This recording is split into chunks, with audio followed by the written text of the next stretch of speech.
wabarakatuh. Waalaikumsalam warahmatullahi wabarakatuh. Alhamdulillahirobbilalamin. Assalatu wassalamu ala asyrofil anbiya'i wal mursalin wa ala alihi wasahbihi ajma'in.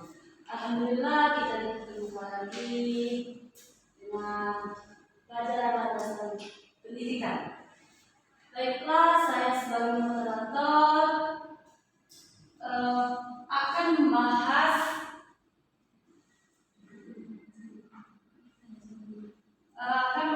beberapa poin-poin landasan pendidikan. Nanti materinya itu akan dibacakan oleh teman-teman saya. Sebelum dimulai, saya perkenalkan dulu. Nama saya Putri Madallasari, dan ini rekan-rekan saya yang akan menjelas dan membantu pertanyaan-pertanyaan yang Anda tanyakan nanti. Yang sebelah kiri kanan saya pilih Yanti, dan sebelah kirinya lagi pilih Afiani. Ya, baiklah. Sebelum saya membuka, nanti ada sesi tanya jawab. Bila tidak mengerti, silakan ditanya. Kalau misalnya kalian bertanya, kami tidak bisa menjawabnya, kita pecahkan sama-sama. Oke? Baiklah. Pembahasan pertama akan dibawa oleh saudara kami, yaitu Riri. Terima kasih. Sebelumnya kita akan membahas bab 1, judulnya pentingnya landasan pendidikan. Apakah ada yang sudah tahu landasan pendidikan itu apa? Ada yang sudah tahu?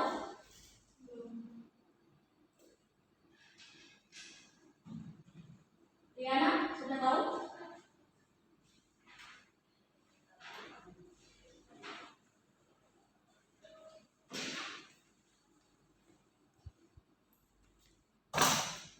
Landasan pendidikan pada dasarnya merupakan paparan analisis kritis akan kaidah-kaidah atau kenyataan dasar pendidikan. Kaidah-kaidah dan kenyataan dasar merupakan dasar bagi upaya penemuan kebijakan dan praktik pendidikan yang tepat guna bernilai. Sederhananya, kaidah-kaidah tersebut merupakan dasar bagi pengembangan upaya pendidikan dalam makna luas. Kita masuk pembahasan pertama. 1. Perlu disiapkan lingkungan belajar yang kondusif.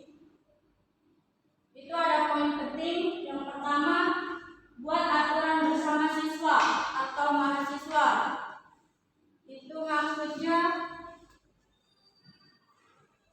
sebelum kelas dimulai, ada baiknya jika guru atau dosen membuat peraturan yang harus dipatuhi oleh para mahasiswa maupun guru atau dosen itu sendiri. Misal, peraturan di kelas yang bisa diterapkan adalah selama proses belajar mengajar tidak ada yang boleh mengobrol atau bermain HP.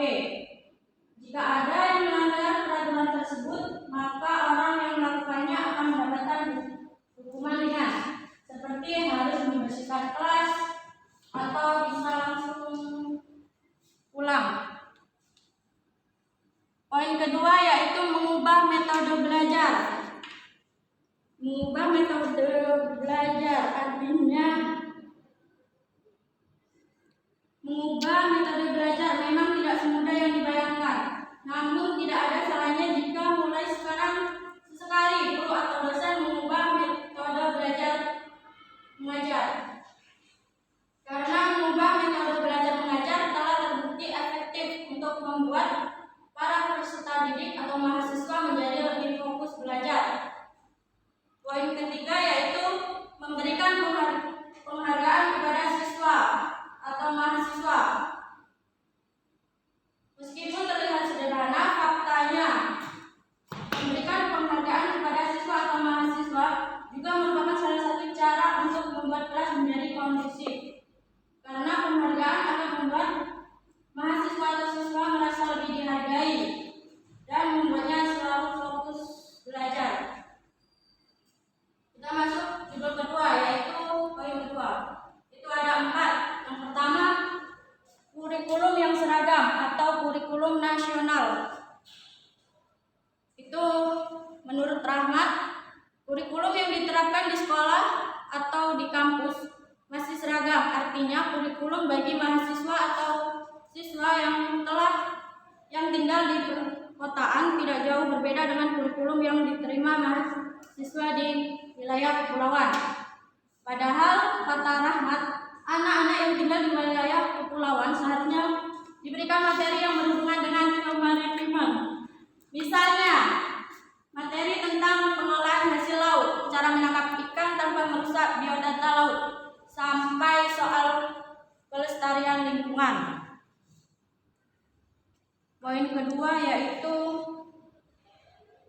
strategi pembelajaran yang seragam. Itu artinya cara-cara yang dipilih untuk menyampaikan materi pelajaran dalam lingkungan pengajaran tertentu meliputi sifat, lingkup, dan urutan kegiatan yang dapat memberikan pengalaman belajar kepada mahasiswa. Yang terakhir, strategi yang seragam. Strategi yang seragam. Ada langkah-langkah melakukan evaluasi. Yang pertama, konsisten. Yang kedua, perbaikan tolak ukur kinerja. Ketiga, pengukuran kinerja. Keempat, analisis varian. Kelima, mengambil tindakan korektif. Keenam, meninjau berdasarkan strategi. Terakhir, kesesuaian.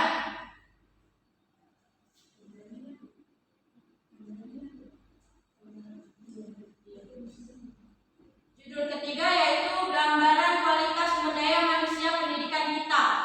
Ada 2 poin. Pertama, kualitas SDM. Mengapa pendidikan sangat berkaitan dengan peningkatan kualitas sumber daya manusia? Karena pendidikan mempersiapkan sumber daya manusia dengan pengetahuan dan keterampilan yang dibutuhkan di dunia kerja. Pendidikan juga membantu sumber daya manusia untuk mengembangkan sikap dan nilai-nilai yang tepat untuk sukses di dunia bisnis kerja. Kedua, pendidikan sangat berkaitan dengan peningkatan kualitas SDM. Menurut Sugeng 2002, kualitas sumber daya manusia merupakan pengetahuan, keterampilan, dan kemampuan seseorang yang dapat dilakukan untuk menghasilkan layanan profesional. Mungkin yang selanjutnya akan dijelaskan oleh rekan saya, Meli. Padanya silakan.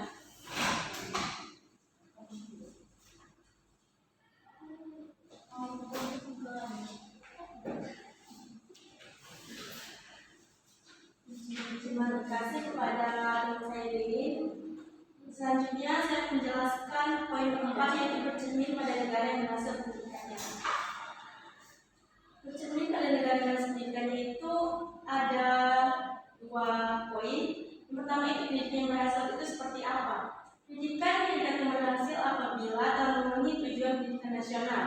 Pendidikan juga dikatakan berhasil apabila proses belajar mengajar dilaksanakan secara efektif dan efisien, sehingga hasil belajar dapat tercapai secara optimal.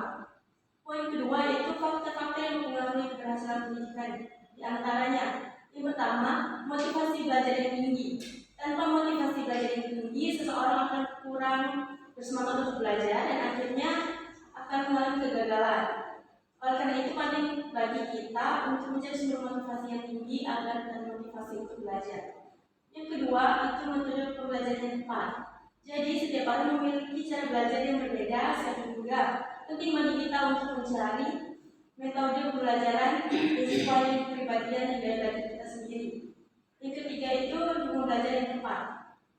Dukungan belajar yang tepat dapat membantu kita fokus dalam belajar. Sebaliknya, pilih tempat yang tidak terlalu ramai atau berisi agar kita lebih fokus dalam belajar. Yang keempat, konsistensi dalam belajar merupakan kunci untuk mencapai keberhasilan dalam belajar. Belajar secara teratur akan membantu kita dalam menguasai materi dengan lebih baik. Yang terakhir itu keterlibatan dalam proses belajar. Tidak hanya pasif mendengarkan atau membaca saja, tapi cobalah untuk aktif dalam proses belajar, contohnya dengan bertanya kepada teman atau guru. Berikutnya, yang kelima itu 9 kesalahan dalam proses pendidikan. Apabila dikaji, setidaknya terdapat 9 kesalahan dalam proses pendidikan. Yang pertama itu, keberhasilan pendidikan hanya berukur dari keunggulan tantangan kognitif dan nyaris tidak menjadi pengalaman afektif dan psikomotoris. Yang kedua, evaluasi pendidikan terutama pengajaran tidak sekolah cenderung mengesampingkan pola berpikir konvergen. Akibatnya, siswa tidak dipacu berpikir kreatif, imajinatif, dan inovatif. Yang ketiga, proses pendidikan berubah menjadi proses pengajaran. Artinya, materi pembelajaran, materi tidak terasa relevansinya dengan kenyataan. Yang keempat, kemampuan menguasai pengetahuan tidak disertai dengan belajar. Akibatnya, lembaga elit jauh dan asing bagi kehidupan dan keperluan hidup sehari-hari. Yang kelima, detail dan gelar menjadi target media yang disertai dengan tanggung jawab ilmiah yang mampu sehingga menjadi pengejaran detail tidak sehat. Yang keenam, materi pendidikan dan buku pembelajaran yang ditulis dengan cara metode untuk menyeimbangkan faktor praktik dan teori, faktor ilmu pengetahuan dan teknologi, serta iman dan takwa.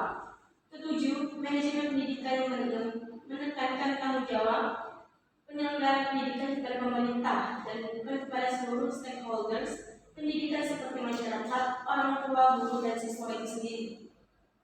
Yang kedelapan, profesi guru yang terkesan menjadi profesi ilmiah saja yang kurang disertai dengan bobot profesi kemanusiaan sehingga hubungan guru dan murid terkesan sebagai hubungan produsen dan konsumen.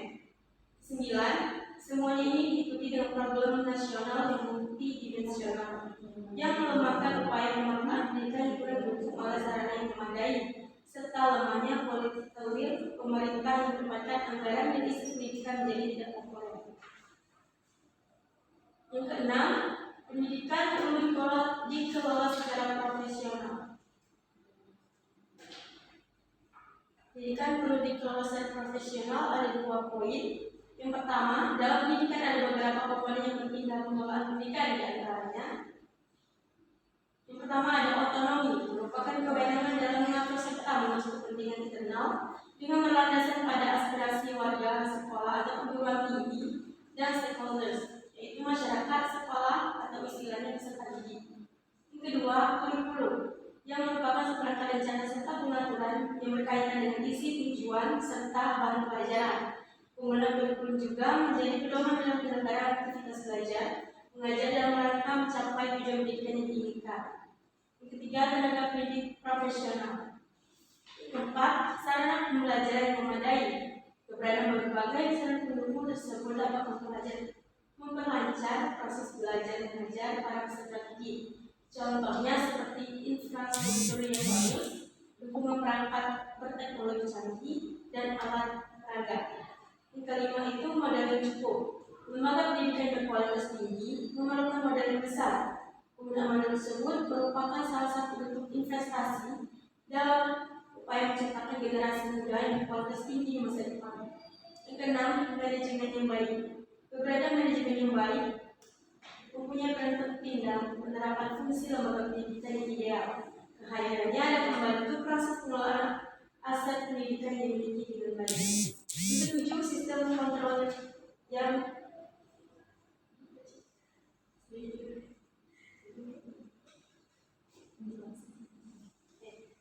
yang ketujuh itu sistem kontrol yang jelas. Keberadaan sistem kontrol tersebut berguna sebagai landasan dalam melakukan penilaian terhadap kinerja daripada tenaga pendidik serta pegawai lembaga pendidikan. Kemudian poin yang kedua itu fungsi dari manajemen terhadap tenaga pendidik dan pendidikan adalah menciptakan manusia-manusia profesional di bidangnya sehingga dapat meningkatkan mutu pendidikan di Indonesia. Tenaga pendidik profesional adalah mereka yang memiliki kemampuan profesional dengan berbagai kapasitasnya sebagai pendidik. Materi berikutnya akan dijelaskan teman saya yaitu Putri Mandulasari. Baiklah, tadi sudah dijelaskan oleh rekan-rekan saya. Mereka menjelaskan tentang tujuan, kajian, gambaran sumber daya manusia, dan bercermin pada negara yang berhasil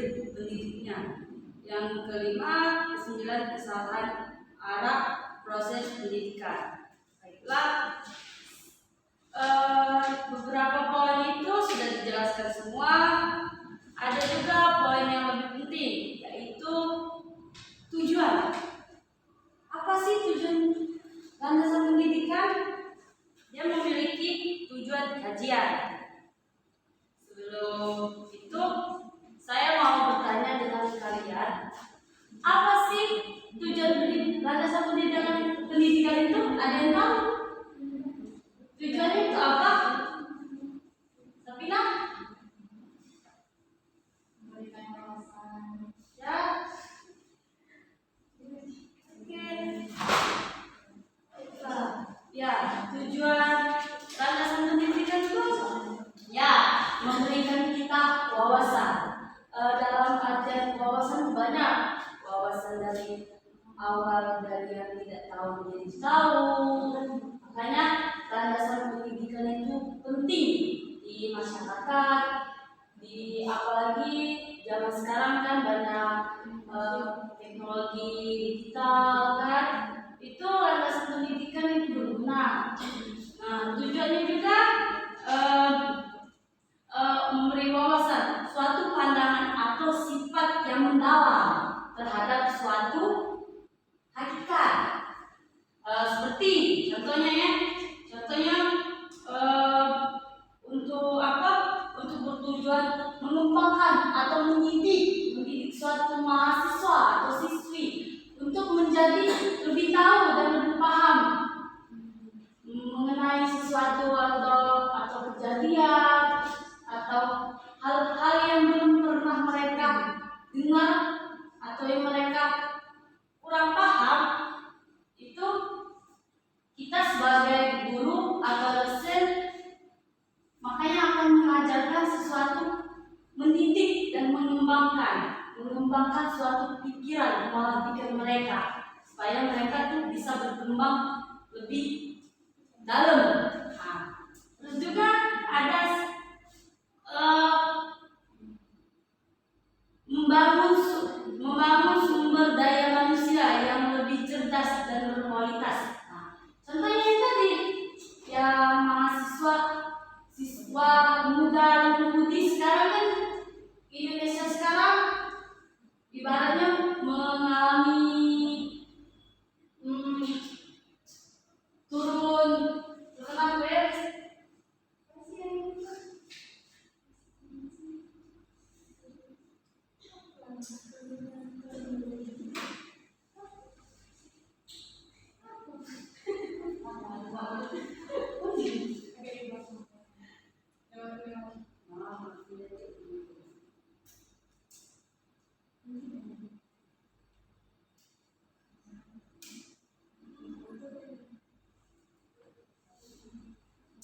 Untuk membangun generasi harapan bangsa yang memiliki pola pikir cerdas, kreatif, empati, dan juga memiliki jiwa-jiwa pahlawan.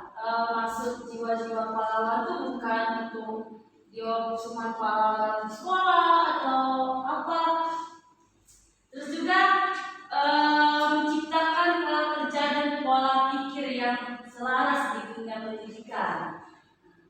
Mereka ya guru, itulah pentingnya landasan pendidikan untuk membangun suatu pola pikir, pola kerja untuk mereka yang membutuhkan. Nah, ada juga dan itulah tujuan landasan pendidikan. Ada juga kesimpulan dari semua materi-materi yang kami jelaskan dan kami bahas. Ada juga kesimpulan landasan pendidikan pada dasarnya merupakan paparan analisis kritis akan kaidah-kaidah yang ternyata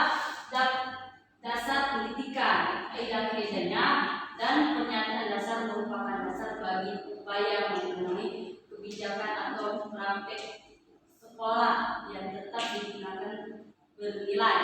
Nah,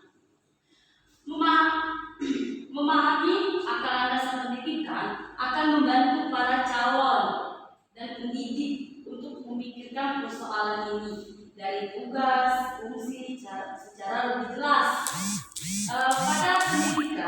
Pada pendidik dituntut memiliki penguasaan akan data atau informasi dan konsep yang diemban oleh kajian landasan pendidikan. Nah,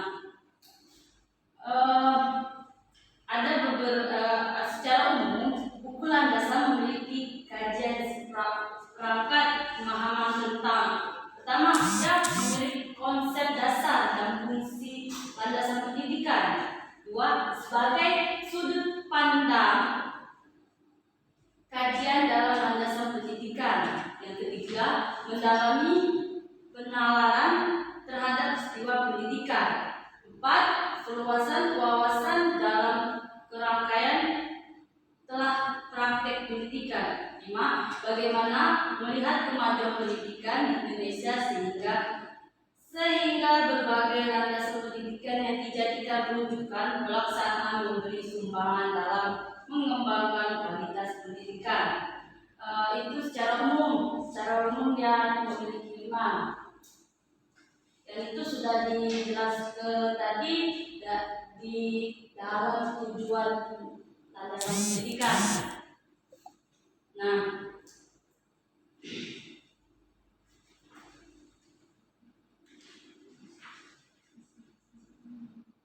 ya, baiklah, itulah yang di materi yang kami bahas tadi tentang pengertian, tentang tujuan, tentang gambaran.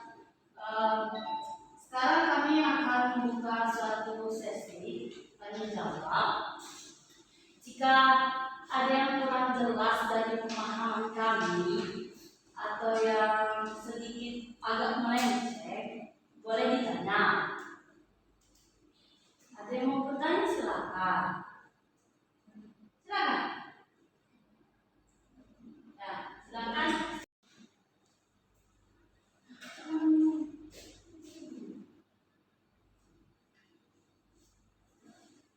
Praktek, misalnya kita ngambil jurusan biologi ya. Misalnya kalau matematika kurang banyak prakteknya ya, kayak biologi. Kalau kita mau analisa, misalnya kita mau analisa daun, sayur, contohnya sayur bayam kan, gimana dia cara berkembang, gimana dia cara pertumbuhannya, pakai pupuk apa kan, itu nanti mau diteliti kita ke lab laboratorium untuk memahami dan mendalami faktor apa saja sih yang bisa mengenai daun bayam ini mati atau dia bertumbuh kembangnya dari faktor apa, penyebab apa, bakteri apa, kayak gitu kan. Nah, kalau kita tidak menggunakan praktek pendidikan, kita tidak akan bisa tahu bibit dari bayam itu dari apa, sumbernya dari mana, jenisnya dari mana kan. Itu makanya kalau tidak menggunakan landasan pendidikan dengan baik, makanya itu tidak akan jelas arahnya kemana. Tujuan kita belajar itu gak ada jelasnya kalau tidak ada praktek. Nah, dan itu akan menimbulkan masalah serta kesenjangan pendidikan antar manusia. Ada beberapa landasan yang dapat dijadikan sebuah titik tumpu dalam melaksanakan analis kritik kebijakan dan praktek pendidikan di Indonesia. Nah, apa?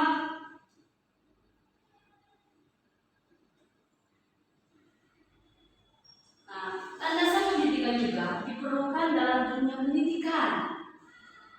Makanya landasan pendidikan itu penting,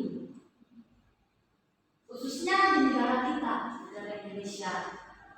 agar pendidikan yang sedang berlangsung di negara kita mempunyai fondasi atau pijakan yang sangat kuat, karena pendidikan di satu negara kita tidak sama. Nah, pendidikan kita di Indonesia berarti tidak sama dengan negara-negara yang lain.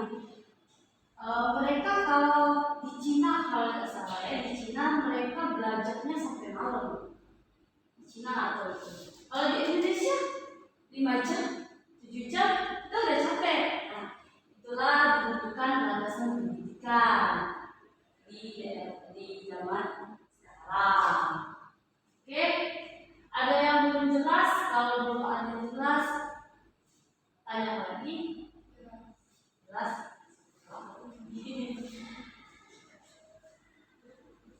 Berikutnya saya akan menjawab pertanyaan dari Rosemary Juliana. Pertanyaannya, bagaimana sumber daya manusia terbaik di era kita yang berkembang pesat? Jadi, seiring perkembangan teknologi, pada dasarnya pelatihan dan pengembangan dapat dilakukan secara digital melalui webinar, simulasi video pelatihan, hingga pembelajaran mobile dapat menjadi alternatif untuk dilakukannya pembelajaran digital.